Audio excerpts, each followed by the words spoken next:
Bismillahirrahmanirrahim. Assalamualaikum warahmatullahi wabarakatuh.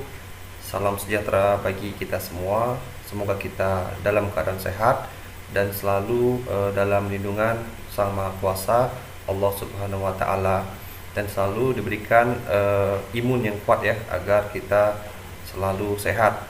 Oke, pada kesempatan kali ini saya akan membahas masih meneruskan ya materi atau video yang sebelumnya, itu mengenai aneka permasalahan komputer dan cara penanganannya ya. Jadi untuk video sebelumnya atau materi sebelumnya saya sudah menjelaskan ya beberapa perangkat untuk permasalahannya.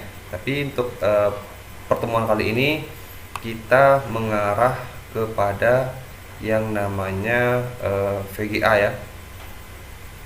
Oke, kita cari dulu materinya.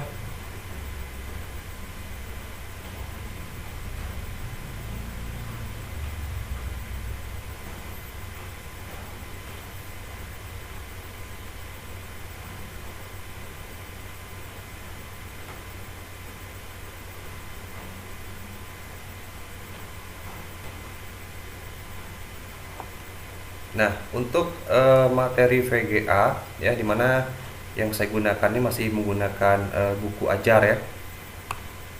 Kerusakan pada VGA ya, sebelum kita mengetahui kerusakannya, yang jelas kita harus tahu dulu fungsi VGA itu apa ya, dimana kita sudah mempelajari fungsi VGA itu sebagai resolusi ya, lebih mengarah ke pikselnya yang menghubungkan antara VGA ini ke monitor ataupun ke proyektor ya, dan perangkat lainnya. Jadi jika kita paham fungsi dari VGA itu, sebenarnya penyakit atau kerusakan yang terjadi itu tidak jauh dari permasalahan dari fungsinya ya. Kita lihat sini, ketika terjadi kerusakan VGA ya dan solusi tidak kita temukan lagi ya, atau bisa jadi gampangan ketika VGA itu rusak ya. Jadi kalau kita yakin mengetahui apakah VGA kita itu hampir rusak atau tidak bisa digunakan lagi, ya dipastikan kita mendiagnosakan kerusakan ya. Tapi di sini kita harus paham dulu ya, ada banyak tanda-tanda peringatan ya, akan menunjukkan bahwa tanda kerusakan pada VGA ya, dan terus bagaimana cara memecahkan masalah untuk memudahkan secara tuntas ya. Jadi VGA komputer yang kita ketahui itu untuk memproses gambar yang dimasukkan kemudian diteruskan ya pada monitor yang tadi saya jelaskan sebagai output untuk ditampilkan ya.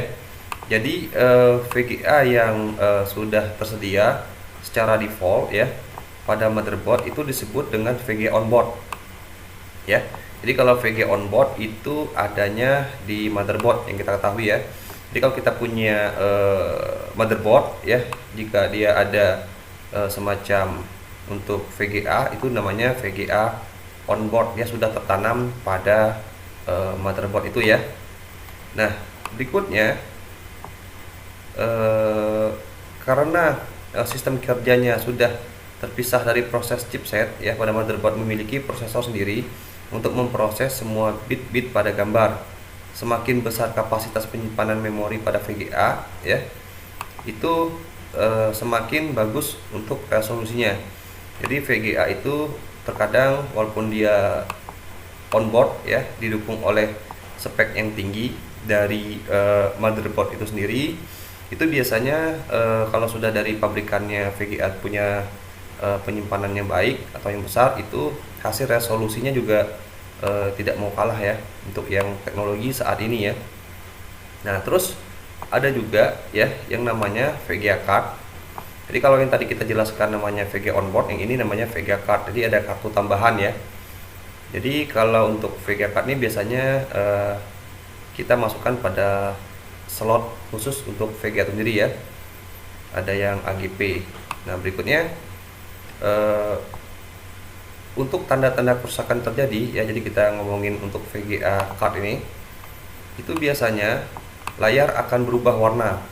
Jadi saya ulangi lagi, dia akan mengarah kepada tampilan ya. Jadi kalau layar akan berubah warna ya, perubahan warna pada layar itu merupakan ciri-ciri pertama kerusakan pada VGA.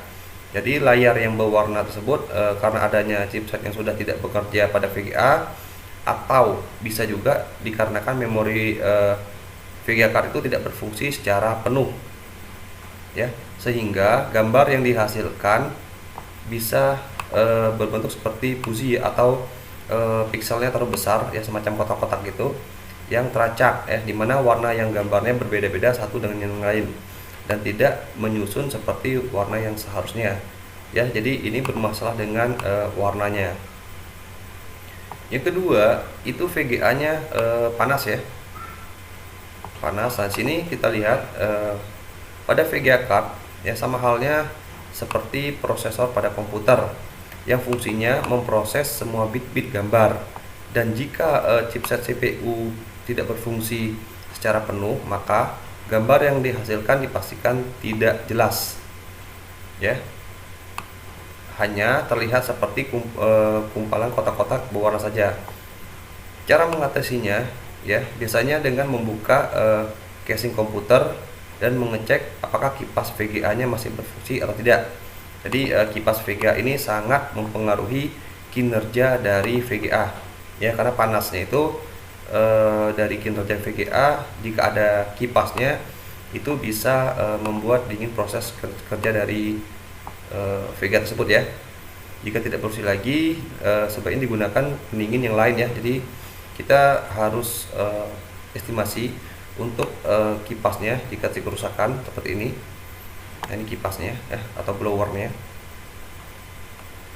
Jika terjadi kerusakan, itu yang harus kita perhatikan dulu ya, jangan sampai nanti VGA-nya panas ya dalam memprosesnya.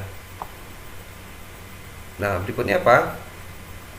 Monitor kurang cerah ya. Nah, keadaan seperti ini biasanya terjadi karena monitor yang rusak ya, atau mungkin kabel VGA-nya yang tidak terpasang dengan benar ya, atau bisa jadi di sini kita menggunakan VGA card ya yang sudah terinstall dengan baik, tapi kita mencolokkan kabelnya pada VGA onboard. Nah, jadi yang kebaca itu pada VGA onboard ya. Jadi jangan sampai salah jika kita menggunakan onboard atau VGA tambahan, VGA card itu pastikan kabelnya ke VGA card ya, untuk menghasilkan hasil yang baik.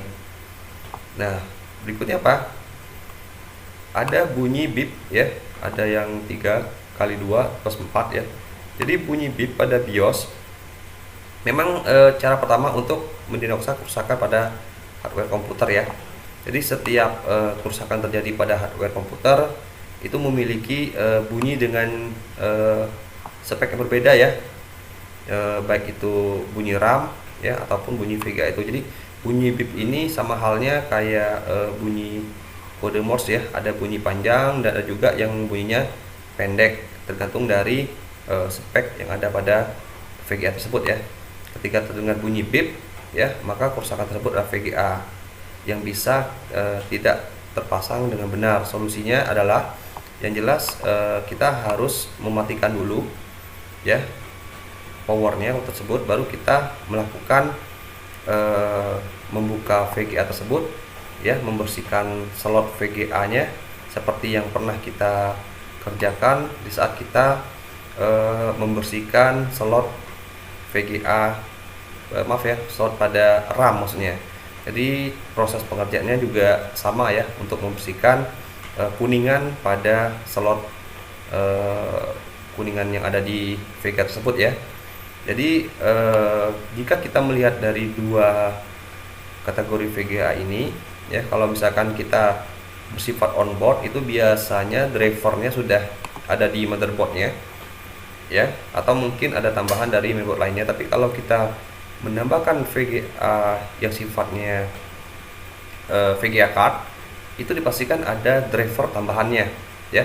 Jadi jangan sampai nanti kita pengen menambah spek upgrade sebuah komputer, tapi setelah kita beli tapi kita tidak menginstal driver fungsi dari VGA tersebut. Nah, itu dipastikan percuma ya, atau dia tidak bekerja secara maksimal sesuai dengan fungsi yang tertera pada VGA atau buku panduan yang ada di VGA tersebut ya. Baiklah, demikian proses pembelajaran kita pada kesempatan kali ini. Mohon maaf jika ada kesalahan dalam pembahasannya ya. Semoga ilmu ini bisa bermanfaat buat adik-adik dan mahasiswa semuanya. Saya akhiri sampai di sini dulu ya. Wabillahi taufiq wal hidayah.